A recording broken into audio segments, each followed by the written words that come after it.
Imagine leaving your baby asleep for what feels like the safest bad decision you could possibly make. Not 3 streets away, not across town, literally next door. You have the baby monitor, you take turns checking every 30 minutes. The house is locked, the lights are off, the baby is sleeping. And then, just after 1 in the morning, you walk back into your own home, head upstairs, look into the crib, and feel your entire life tear in half. Because the room is silent, the monitor is off, the front door is slightly open, and your baby is gone. That is the nightmare at the heart of Shari Lapena's The Couple Next Door. And the reason this book hits so hard is simple. The abduction is horrifying, but the real terror is what the investigation exposes about the people who are supposed to love each other most.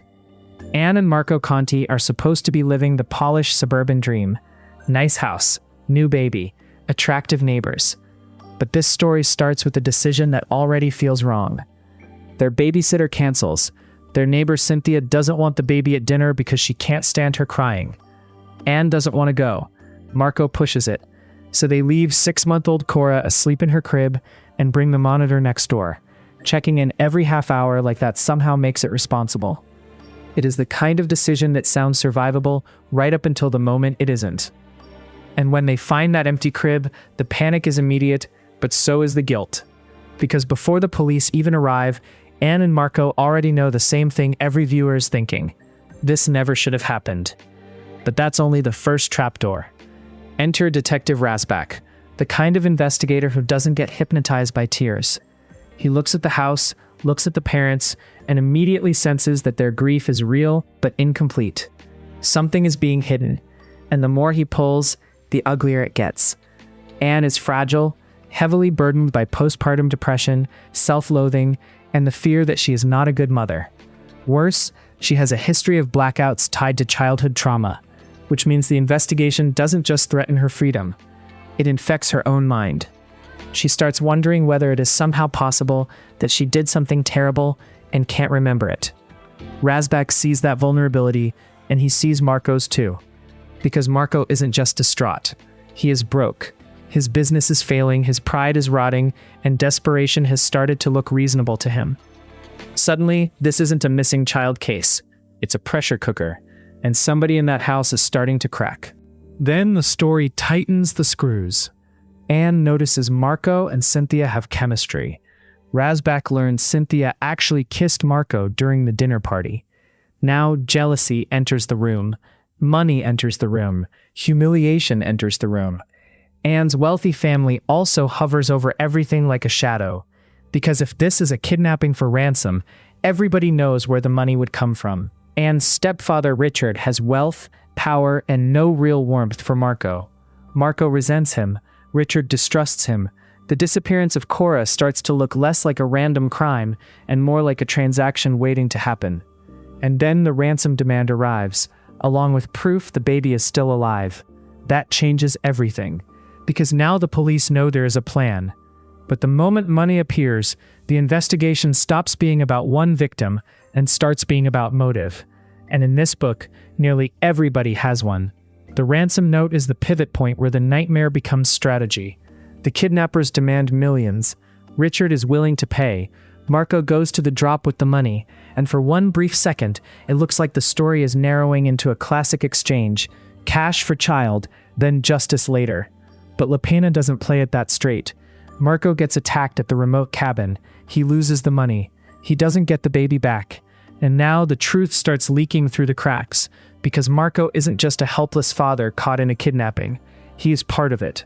He staged the abduction. He made a deal with a man named Bruce Nealand after his business started sinking, planning to kidnap his own daughter, collect ransom from Anne's wealthy family, and split the money. That's the twist that should end the story. The father did it. Except it doesn't end there, because Bruce goes rogue, the money disappears, and suddenly Marco is no longer the mastermind. He is another idiot criminal who has lost control of the monster he created. And that's when the book gets even meaner, because once Marco's lie is exposed, the obvious answer still isn't the real one. Anne finds a hidden phone. Cynthia has surveillance footage showing Marco carrying Cora through the garden and into the garage. Marco tries to contain the damage, but the evidence keeps multiplying. Then Bruce turns up dead. Now the staged kidnapping has mutated into murder, extortion, adultery, and blackmail. The front door was unlocked, but the real betrayal happened long before that night. Anne realizes Bruce isn't some random lowlife who stumbled into Marco's desperation. He is connected to her family's past. Marco realizes the idea planted in his head may not have been his idea at all. And Detective Razback, who has been treating the whole case like a mosaic of lies, finally starts seeing the full picture. It wasn't just Marco trying to steal ransom money. Somebody older, richer, and colder had been nudging pieces into place the whole time. Somebody who wanted control more than cash. Somebody inside the family. That somebody is Richard. And this is where The Couple Next Door turns from a domestic thriller into a family execution. Richard has been playing a much longer game. He manipulated Marco's desperation. He had ties to Bruce. He wanted access to Anne's mother's fortune. And to make the whole thing even more poisonous, he is having an affair with Cynthia, the glamorous neighbor who helped keep everyone off balance from the start. So the kidnapping wasn't random. It wasn't even just a fake abduction gone wrong.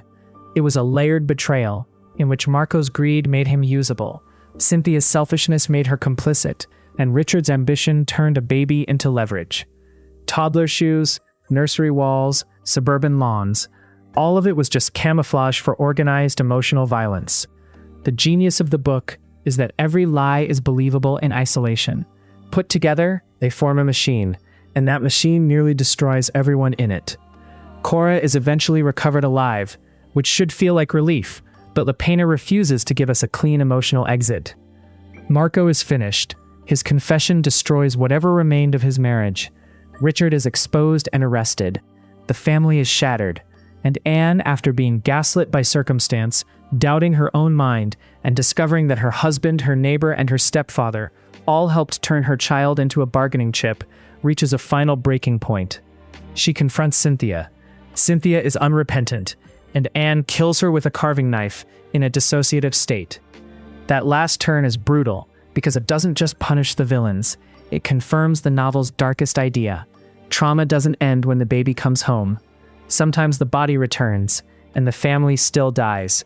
And that's why this story lingers.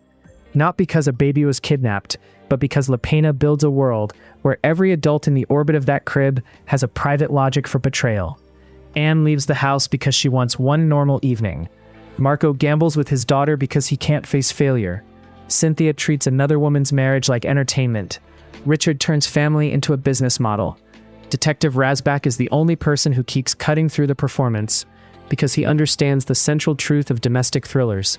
The neatest houses usually hide the messiest motives.